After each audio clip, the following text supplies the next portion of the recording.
તો મિત્રો, આપણે જે પણ મારું એકાઉન્ટ ફ્રી થયેલું તે બાબતે સામગાનની બ્રાન્ચમાં આપણે મેનેજર જોડે મુલાકાત કરી.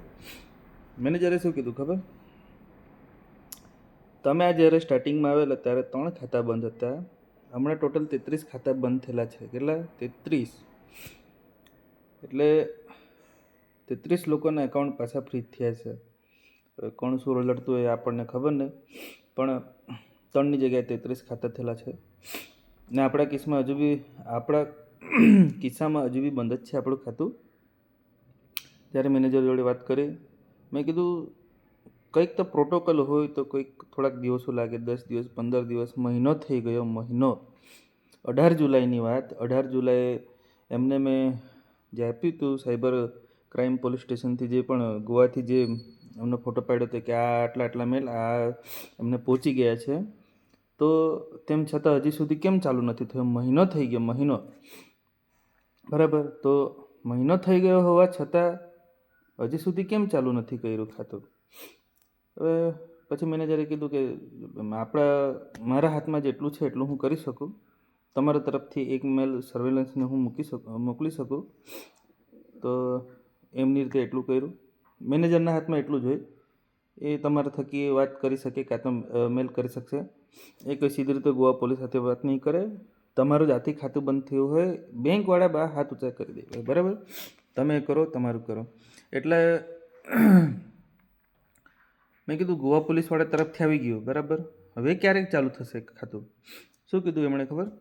કે હવે જે સ્ટોપ હટાવવાનું કામ છે ને એ પટનાથી થશે એમ. બરાબર. એટલે આપણા પર બંધ કરવાળું કંઈ અલગથી થશે, સ્ટોપ હટાવવાનું કામ કંઈ અલગથી થશે. બરાબર. એટલે આ લોકોનું શું કેવું ખાતું છે મને કંઈ સમજ નથી પડતી. ટૂંકમાં ખાતું જે ફાઇનાન્શિયલ ફ્રોડ કરીને જે પણ કિસ્સો બાબત હતી, મતલબ ગોવાથી બંધ થયું, ગોવા પોલીસ તરફથી બંધ થયું. અને સ્ટોપ હટાવવાનું કામ પટનાથી થશે. બરાબર. એટલે આવી બધી બાબતો છે યાર. હવે એક સામાન્ય માણસ કેટલો હેરાન થઈ જાય બોલો. જેમ તેમ કરીને એક જગ્યાએથી આપણે આપણો નિકાલ કરીએ, ત્યાં આપણને બીજું લાવીને મૂકી દે કે હવે ત્યાંથી થશે. હવે આ જ બાબતોમાં આ 4થી આ ચોથો કે 5મો મહિનો ચાલુ થવાનો. એટલે એમ બેંકની વિશ્વસનીયતા પર આપણને કેટલો સવાલ ઉઠે એમ. પછી કોઈ સામાન્ય માણસ આવો વિશ્વાસ કરે કે બેંકમાં આવું થતું હોય તો કંઈક શું કરવાનું એમ. અને એવું જરૂર નથી કે આ બાબતોમાં કેવું છે કે બહુ ખોટી રીતે પણ આપણા એકાઉન્ટો બધા બંધ કરવામાં આવી રહ્યા છે. બરાબર. બહુ ખોટી રીતે. હા, હમણાં આપણા કિસ્સામાં જોઈ લો, ફાઇનાન્શિયલી ફ્રોડનો કિસ્સો હતો. સાયબર ક્રાઇમ હતા, વાત કરી. સવારના 3 વાગે ખાતામાં પૈસા કેમ જમા થયા? આવો સવાલ પૂછે લોકો. હવે આપણે ગૂગલ પેનો બિઝનેસ છે. બરાબર. બિઝનેસમાં જેટલા પૈસા આવે આખા દિવસના ટ્રાન્ઝેક્શન થયા, રાતના સેટલ થાય, એ તો એના સર્વરનો પ્રોબ્લેમ ને, આપણો થોડી પ્રોબ્લેમ. એનું સર્વર જ્યારે ફ્રી હોય ત્યારે 11 વાગે કરે, 1 વાગે કરે, 3 વાગે કરે, 4 વાગે કરે, સવારના 5 વાગે બી કરે. એ આપણો થોડો પ્રોબ્લેમ છે, આપણા હાથમાં થોડું છે. એ તો એના સર્વર જ્યારે ફ્રી હોય ત્યારે એમાં પૈસા જમા થાય. એમાં શું આવ્યું, શું નહીં, શું હતું, આપણને થોડું ખબર પડે. હવે એ સાયબર ક્રાઇમ, તમે ક્રાઇમવાળા જુઓ હવે તમે તમારી રીતે.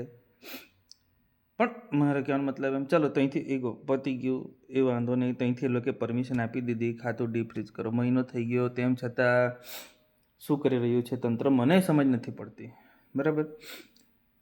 તો મેનેજરને મળ્યો. મેનેજરે મારા તરફથી પાછો મેલ કરી દીધો છે, જે પણ સર્વેલન્સને જે પણ કરવાનું હોય તે. હવે જોઈએ કેટલો ટાઈમ થકી પછી આ બાબતો બધી ચાલુ થાય. પણ અને જો જેમનું ખાતું બ્લોક થયું હોય ને, બરાબર, જેનું ખાતું બ્લોક થયું હોય, ફ્રીજ થયું હોય, તો મને પણ કોમેન્ટ કરજો. આપણે ચર્ચા વિચારણા કરીશું. કોઈની સલાહ જોઈતી હોય તો બેશક મેસેજ કરી શકે છે મને. અને શું આપણે કર્યું, કઈ રીતે કરવાનું, આમ તો બધી મારી ડિટેલ આપી જ છે, તમે જોઈ લેજો. એટલે તમે જે પણ હમણાં 33 ભાઈઓના ખાતા બ્લોક થયેલા છે પાછા સામગાનની બ્રાન્ચમાં, તો કોઈકને એવી સલાહ જોઈતી હોય, જે હોય તો ફોન કરીને પૂછી શકે આપણને. બરાબર. અને કઈ રીતે કર્યું છે તો મૂક્યા જ છે વિડીયો, જોઈ લેજો. એટલે જોઈ લેજો. હા, પરંતુ સવાલ જરૂર પૂછજો. બરાબર. બેંકમાં ખાતું ખોલવા જશો ને એટલે પહેલાં સવાલ પૂછજો સાહેબ આવી કઈ બાબત થાય તો મારે દોડો કે તમે દોડો? જો તમે દોડવાના હોય ને બેંકવાળાને પૂછજો, આંગળી ચીંધીને પૂછજો કે ભાઈ તમે દોડવાના હોય ને, અમારું કામ જો તમે કરવાના હોય ને બરાબર, તો જ મારું ખાતું ખોલજો ખાતામાં, આ બેંકમાં. નહીં તો પછી કાલ ઉઠીને 10 રૂપિયા, 15 રૂપિયા, 100 રૂપિયા, 200 રૂપિયાનો કંઈક એવું તેવું અમાઉન્ટ આવી જાય તમારા ખાતામાં અને તમારું ખાતું બ્લોક થઈ જાય. ખાતામાં હોય 5,000 રૂપિયા, 4,000 રૂપિયા, 5,000 રૂપિયા તમારા ખાતામાં, અને એના સારું તમે દોડધામ કરો ને તો તમારા 5,000ની જગ્યાએ ભાઈ 20,000 રૂપિયાનો ખર્ચો થઈ જાય. બરાબર, એવી બાબત છે. અને જવાબદારી ખરેખર બેંકવાળાએ લેવી જ જોઈએ એમ, મારે તે જ કહેવાનું એમ. આપણને ક્યાં દોડતું પડવાનું? આપણે ગ્રાહક છે બરાબર. ગ્રાહકનું કંઈ પણ પ્રોબ્લેમ થાય તો એની જવાબદારી કોની? બેંકની. આપણા પૈસાનો વ્યવહાર કોણ કરે? બેંક કરે. બરાબર. આપણા માટેના સવાલ જવાબો પછી બેંકે કરવા જોઈએ કે પછી કે આપણે જાતે જઈને કરવાના હોય? એક જવાબદારી નામની વસ્તુ હોય કે ના હોય બેંકની? પૈસાનો વ્યવહાર એમની હાથે, બધી બાબત એમની હાથે, જે સવાલ જવાબ હોય તે કરીને પતાવવાનું હોય એ લોકોએ.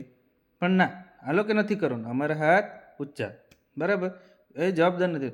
તો ભાઈ તમે જવાબદારી નથી લેવા માંગતા તો શું કરવા? પછી બેંક બંધ કરીને બેસી જાઓ. મારો તો એ જ કહેવાનો મતલબ, ચોખ્ખું ની શર્ટ. એટલે ભાઈ ખાતા ખોલવાનું હોય ને પહેલાં જઈને પૂછજો કે શું ભાઈ ખાતું તો ખોલાવતા છે બરાબર, પણ આની જવાબદારી લેશો કે જો એકાઉન્ટ ફ્રીજ થયું, આ થયું તો ભાઈ મને દિલ્હી દોડાવો, ગુડગાંવ દોડાવો. બરાબર, એક મિત્રનું બંધ થયું છે, ગુડગાંવથી બંધ થયેલું છે બરાબર, કે ગુડગાંવ દોડાવો, ગજિયાબાદ દોડાવો. એટલે શું કરવા માગે છે મને કંઈ ખબર નથી પડતી. બહુ ખોટી રીતે લોકોના એકાઉન્ટ પણ બંધ થઈ રહ્યા છે, ગમે તે નોટિસ આવે. કાં તો પછી એક વસ્તુ થાય કે જેણે પણ આ સિસ્ટમ બનાવ્યું છે, સાયબર ક્રાઇમ, ફ્રોડ જે બી આ થતા છે બરાબર, જેના થકી આ સિસ્ટમ બનાવ્યું છે, સવારના 3 વાગે ખાતું એ કરવાનું, ટ્રાન્ઝેક્શન પડ્યું, એને હું લેવા દેવા આવે જે પણ બાબતો હોય. પણ મારે કહેવાનો મતલબ, જેણે બી આ સિસ્ટમ બનાવ્યું છે કંઈ સરખું બનાવે ભાઈ. તમારા સિસ્ટમના ચક્કરમાં છે ને અહીંયા લાખો લોકોના છે ને ખાતા બંધ થતા છે, એના લીધે ખરેખર ઘણી તકલીફો થતી છે લોકોને. હવે તમે સમજી લો કે મને જ આ 4-5 મહિના મેં હું તો, અને કોઈ દિવસ સાયબર ક્રાઇમ વાળા તમને સામેથી ફોન ના કરે કે આવું તમારી સાથે થયું છે, આપણે જ ફોન કરવો પડે. બેંકવાળા બી તમારા માટે કંઈ ફોન નથી કરવાના હતા બરાબર. તમે જ્યાં સુધી એ નહીં કરો ને ત્યાં સુધી જો કે તમે ફોન કરો કાંઈ એમને કોન્ટેક કરો, ત્યાં પહોંચો ત્યારે તમારી ફાઇલ ખુલશે ને એનું કામ થશે, બાકી કંઈ કામ નહીં થાય. એટલું યાદ રાખજો. એટલે બેંકમાં ખાતું ખોલવા જાઓ ને પહેલાં સવાલ પૂછજો કે ભાઈ આવી રીતે કંઈ ફ્રોડવાળું થઈ ગયું તો તમે આમાં કેટલી મદદ કરો છો? આટલા દૂરથી અમારા ખાતા બંધ થયા. હવે તમે એક સામાન્ય કેટલાક સુધી જવાના? પોતાના સ્ટેટમાં જવાના? હવે એ કામ આટલા લાંબા ડિસ્ટન્સ કરવાના કે જે ફરી શકતા હોય એ તો ફરશે, એ તો જશે, પણ જે નહીં જઈ શકે તે શું કરશે? એટલે એક જવાબદારી હોય બેંકની પણ. હવે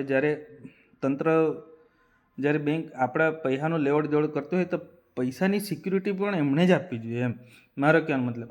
આવી કઈ બાબતો બેંક, એક વસ્તુ છે આપણા પૈસા બેંકમાં જમા હતા, પૈસા બધા બેંકમાં આપણા જમા હોય તો બેંક થકી જે પણ વ્યવહાર થતો હોય એની જવાબદારી તો બેંકે લેવી પડે કે ના લેવી પડે એમ. સાચી વાત કે ખોટી વાત એમ? તો એમણે જવાબદારી લઈને આપણને આવા ધક્કા ના ખવડાવવાનો હોય એમ. જે હોય એમની પોતાની જે પણ સવાલ જવાબ હોય કરીને પતાવી દેવું હોય એમ, શું હતું શું ના. એટલે જો બહુ બધી ઘણી બધી એવી બાબતો છે, બહુ મોટું કે પછી આપણને ટેસ્ટિંગ ચાલુ છે. મને તો એવું લાગે કે પેલા એક ભાઈનું વિડીયો જોયું કોરોનાનું જેવું ટેસ્ટિંગ ચાલ્યું ને, લોકો શું કહેશે, કઈ રીતે શું બોલશે. મને તો એવું લાગે કે આનું પણ કંઈ ટેસ્ટિંગ ચાલુ છે કે શું, જાણી જોઈને લોકોના ખાતા બંધ કરતા છે કે શું. મને તો એવું લાગી રહ્યું છે એમ કે સિસ્ટમનો ફોલ્ટ છે, તંત્રનો ફોલ્ટ છે, શું છે કંઈ સમજ નથી પડતો. પણ ટૂંકમાં કહેવાનો મતલબ એમ કે જજો સવાલ પૂછજો બેંકવાળાને કે સાહેબ આવું કંઈ થઈ જાય મારી જોડે બરાબર, તો મારે કેટલા ટાઈમ સુધી ધક્કા ખાવાના, કાં ધક્કા ખાવાના, શું કરવાનું, જવાબદારી શું, કોણ લેશે એમ. કેટલા સેફ છે મારા પૈસા તમારી બેંકમાં? કંઈ ગેરંટી છે કે મારે તમારા અહીંયા બેંકમાં પૈસા મૂકું છું તો સેફ છે મારે એમ?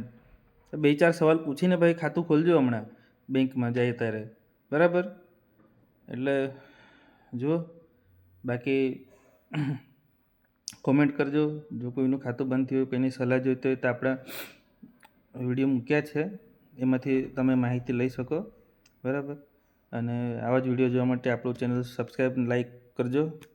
એટલે મળીએ પાછા શું થાય છે આપણી આ ઘટનાને લઈને. આપણી જે લડતો ચાલતી રહી છે એટલે તમે પણ મારા હાથે આવું થયું છે બરાબર, એમાંથી કંઈ શીખજો પછી આગ લાગે ત્યારે કૂવો ખોદે વસ્તુ નહીં. આગ લાગે ને એના પહેલાં કૂવો ખોદી લેવાનો, બરાબર? એવું કામ છે, એટલે જોઈ લેજો ને સલાહ લો. મારી હાથે આવું થયેલું છે તો તમારે હાથે આવું ના થાય. તમારી હાથે આવું નહીં થાય ને એટલા માટે જ ભાઈ મેં આ વિડીયો બનાવતો છે, એમ કે થોડુંક ચેતી જાય એમ. કાલ ઉઠીને આવું થયું તો તમારે કેટલા ધક્કા ખાવાના, પૈસા ખાતામાં અટકી ગયા તો તમે કેટલા ટાઈમ સુધી સર્વાઈવ કરી શકો? બધું ચેકિંગ ચાલુ છે, શું ચાલુ છે, કે તંત્રનો ફોલ્ટ છે, સિસ્ટમનો ફોલ્ટ છે, મને સમજ નથી પડતી. પણ એટલું ટૂંકમાં કહેવાનો મતલબ એવું કે મારે હાથે આવું થયેલું છે ને ભાઈ, તમે થોડું ચેતી જજો એમ, બરાબર? ઓકે, ચલો બસ. માહિતી યોગ્ય લાગી હોય તો શેર કરજો બીજાને પણ. જય જોહાર, જય આદિવાસી.